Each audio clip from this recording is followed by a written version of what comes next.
Hey, happy day 31 of the Get Up and Go Challenge. Sharon Horne-Ellstrom here with my pirate rubber ducky because my ducks are all in a row. Well, are they really? No, or wouldn't be doing this challenge. But I'm working on getting my ducks all in a row. I've got, I don't know, I can't remember, I think I have like 15 or 16 ducks. There's those machines, those little claw machines that you grab toys with, and my granddaughter loves getting the little rubber duckies. And this is the ones that she leaves. These are the ones she leaves at my house to play with, but I kind of took them over for my staging and my background because they're fun and they remind me that during times of transition and challenge, we are always striving to get our ducks in a row. So of course, you know, we're getting our ducks in the row for each of these 7 areas of our life. I am going through the challenge, the SOAP framework, and we're on P today, which is why I'm talking about pirates and P and emotions, and it's the emotional aspect of my life that I am working on as I do this challenge right along with you, and I'm going through it. And today, P stands for, in our SOAP model, progress. One of the most important things that we as human beings need, one of our greatest, more needs is to feel as if we're making progress. Ask yourself this. At the times in your life when you think back, and I like to do the lifeline process through this, and you can see my lifeline process is getting pretty messy. I have not done and graphed emotional yet. I'll put it in a different color. I can't see this at all to know what the colors mean. I guess the yellow is financial, orange is, I don't remember what orange is. So I should maybe make myself a key and a code to go through it. But anyway, the lifeline process is just a process of drawing a line and then mapping out the main experiences in your life, the main things that you remember. And the more you do it, the more things will pop up.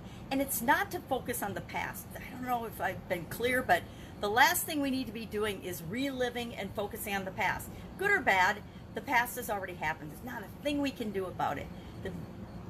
Most of our time and energy should be spent on being present, being in the present moment, and determining what am I doing right now to create the future that I want. But the lifeline process, and we've talked about it several times now, is one of my favorites, and I'll do that today because I'm doing each of the 7 areas of my life.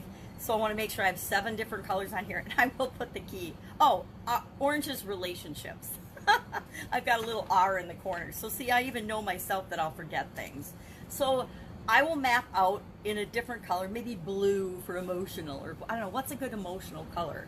I'll pick a color, whatever probably is the next color I find. I'll pick a color and I will map out on my lifeline my emotional, the highs and the lows in my emotional life, and see how it lines up with financial and relationships and the other areas and aspects of my life that I've already done this SOAP process on, right? I'm using the SOAP process, the SOAP model.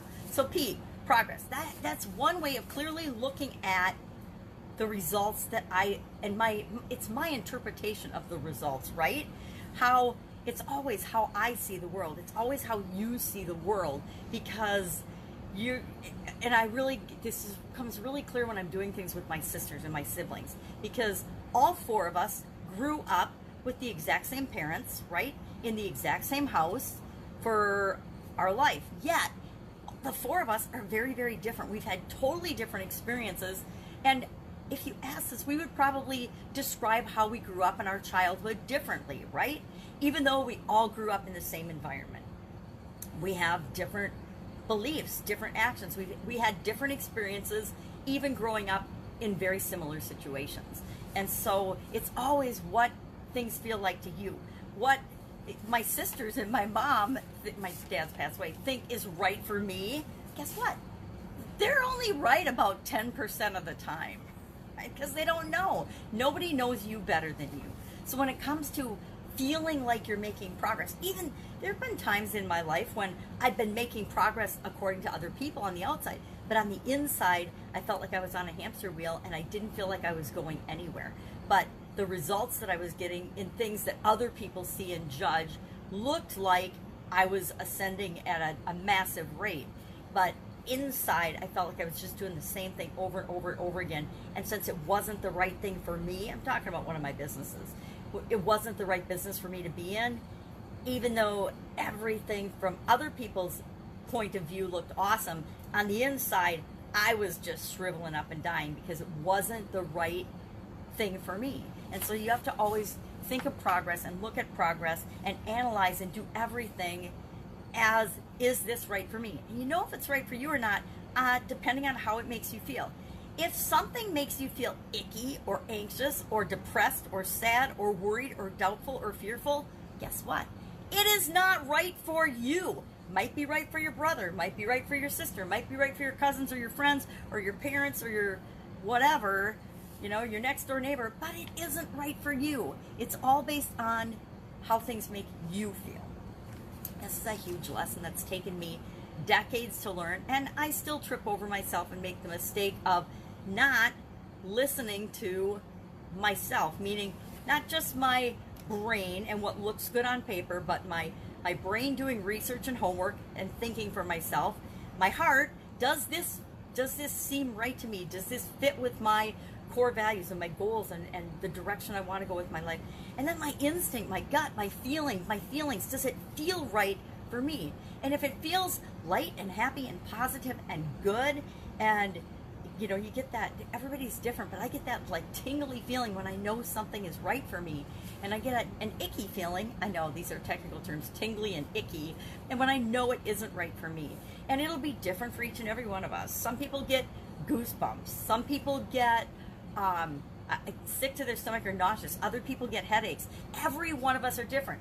I knew a person that got a little pain in their left big toe when something was off and not right for them. That's pretty unique to that person, right? But it just goes to show you that there's this wide spectrum of how we know what we know is right for us or not right for us, and that we just have to figure that out and pay attention to it and not ignore it like we're so prone to ignore in the noisy, chaotic, crazy world that we live in. So we want to make sure that we're making progress toward what we want. So emotionally, I want to get from where I am to where I want to be, right? Whatever you're working on, financially, physically, mentally, spiritually, contribution, whatever area you're working on, you know where you are, right? Because you just look in the mirror, you stop, take a deep breath, and you're like, all right, what do my finances look like right now? It's probably one of the hardest ones for people to look at, but hey, what does it look like? This is what it looks like. It doesn't matter what it looks like right now, because that's not where you're going to stay. You're going to go to where you want it to be. So emotionally, where am I now? Where do I want to be? I've brainstormed options. You know, I've looked at the situation. I've brainstormed options. Oh, what the heck are all the possible things I could do?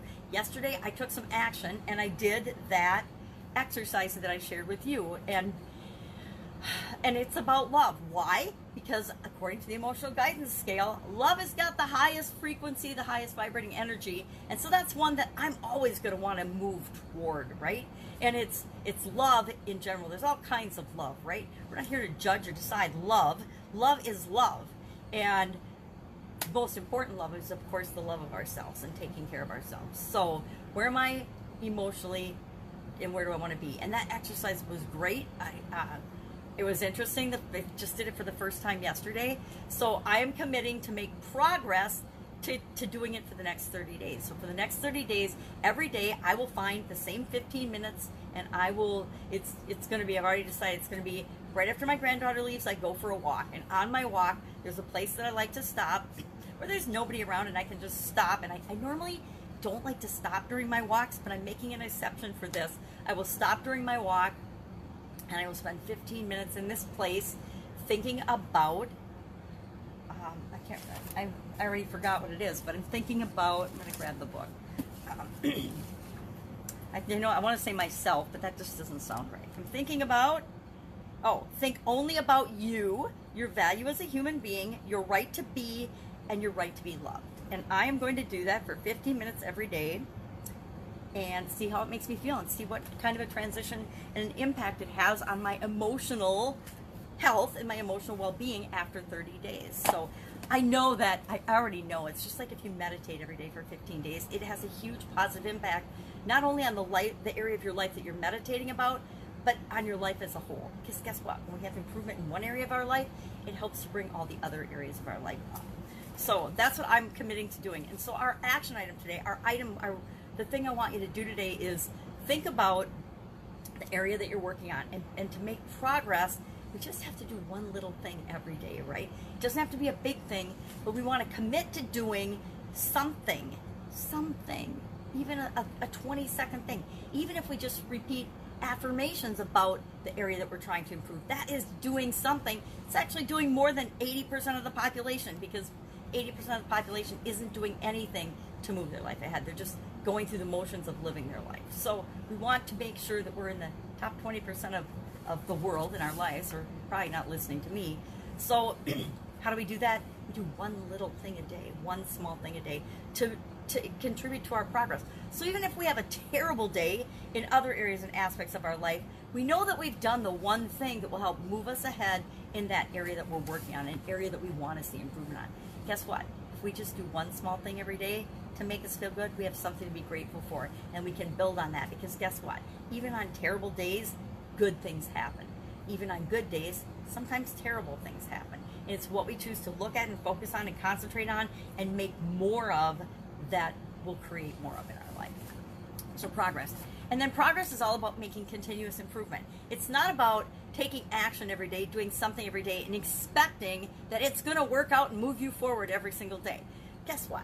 There are a lot of things I do every day that I don't see the progress, or I don't feel like I'm making progress. I go for a walk every day, right? Do I feel like going for a walk every day is helping me get in top physical shape? No. During coronavirus, guess what? My physical well-being tanked in some areas and aspects because I wasn't being as active as usual, because I wasn't getting out. And for some reason, I thought it was a good idea to get rid of all my exercise equipment when I moved. So I sold my house. We sold our divorce home the week before everything shut down for COVID. And then I'm in a temporary place with no exercise equipment. Super frustrating for me personally, since it was still winter. Anyway, lesson learned, huge lesson learned. But it's an example of I do something every day and I don't necessarily see or feel the progress, but then I remember what it felt like when I didn't do anything every day, when I didn't take care of myself. And that just keeps me going, even if I don't actually see the progress every day. And some days I might twist an ankle or something and feel like I'm going backwards, right? But I know that if I hadn't been doing something every day, it would take way longer for that twisted ankle to heal.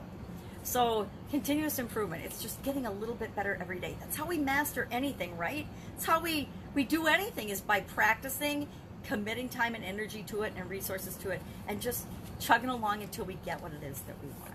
So P is for progress today. My progress is to go ahead and add a system, or create a system or a way or a habit or a ritual of doing something to make sure and guarantee that I'm setting myself up to win, that I'm going to have a little bit of progress every day. And there's so many things that we do every day and we don't even realize. They're either building us up and moving us toward what we want, or they're actually breaking us down and deteriorating us.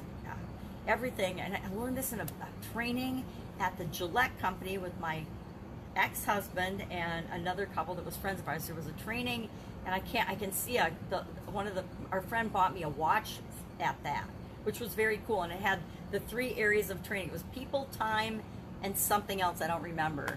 I can't remember. It's probably in my jewelry box. I should go get it and find it, but because I save things. But it was a really good training about that, and about the importance of that, and about progress and what's really important. Anyway, that's it. That's all I've got today. Progress is our letter of the day on the SOAP framework. It's the thing that we want to work on.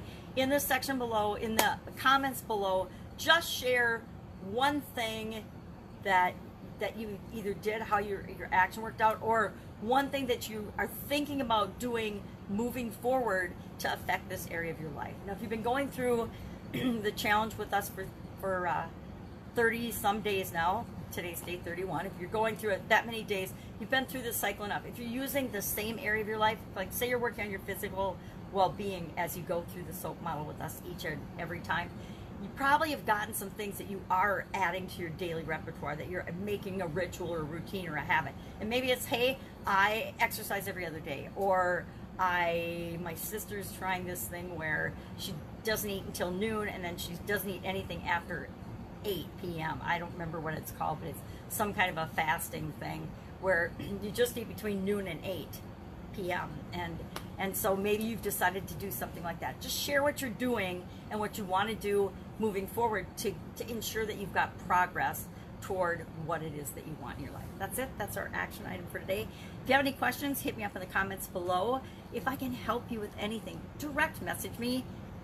I don't offer that up very often, but if you have stuck with me and you're seeing this video, you're the type of person that has the commitment and the wherewithal, and you want to do something to improve your life. And I love helping people like you. So just hit me up and ask, and you can direct message me. Just say, you know, Get Up and Go Challenge or GG and G or something, so that I know where you're coming from. Because I do get hit up a lot with different things and different aspects. All right, have an amazing day. I will, of course, be with you tomorrow. Get up and go. Go do it. Make some progress today.